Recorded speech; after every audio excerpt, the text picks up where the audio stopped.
गाली गर तर गाली नगर्नु बताइदिने साजिस हो यो बहिनीले मेरो भिडियो बनाएको छैन तर मैले बनाइरहेको छु म त अहिलेसम्म खिचेकै रोइन्छु भिडियो बल्ल खिचेँ नि पिकनिक खान आएको छौँ है हामी सबै यसो टाढा हो पारी बजार छ हामी एकान्त सुनसान ठाउँमा यसरी वरिपरि भ्युज हेर्दै आमामा भ्युज त खतरा आएको छ है दामी आएको यहाँ त ल ओके हामी चाहिँ यसरी पिकनिक खान आएको है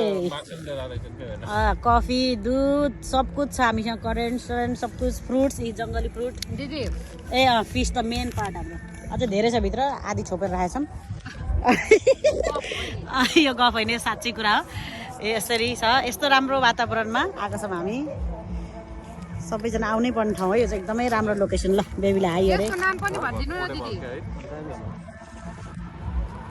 उहाँ चाहिँ महोत्सव लागेको छ वाउ वाउ वाउ वाउ सुन्तला खानु सुरु भइसक्यो त ओके अब सुन्तला खाने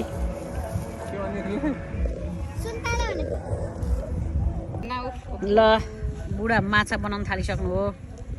अरू पनि छ है माछा चाहिँ भित्र बाहिर थोरै देखेको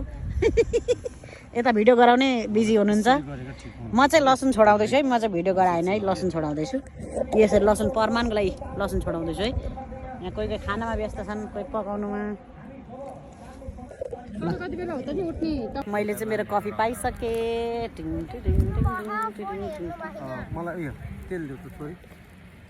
ल चियर्स ल है ल है ल है ल है ल है ल है ल है ओहै ओहै ओहै ओहै चियर्स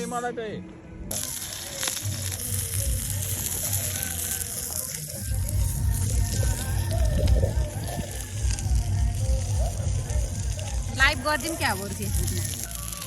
वाउ अह वाउ दामी दामी दामी मुन्डी छुट्लाई वाउ वाउ मिस्टर सेफ ओके अब हामी खाना लागेको गाइस खायो मेनु कार्ड कस्तो भयो मिठो लाग्यो किन मुख बिग्रियो म खान्छु अब म खाइने एउटा वाउ थाहा छैन पाके हैन के भयो भन्नु त नुन पो हैन आम्मा पिज्जा दामी ल अब चाहिँ भयो पाको ल यस दामी दामी गर्नु नि दिनु न वाउ जेनिबर बस त दामी अलिक ल ल लु खिच ल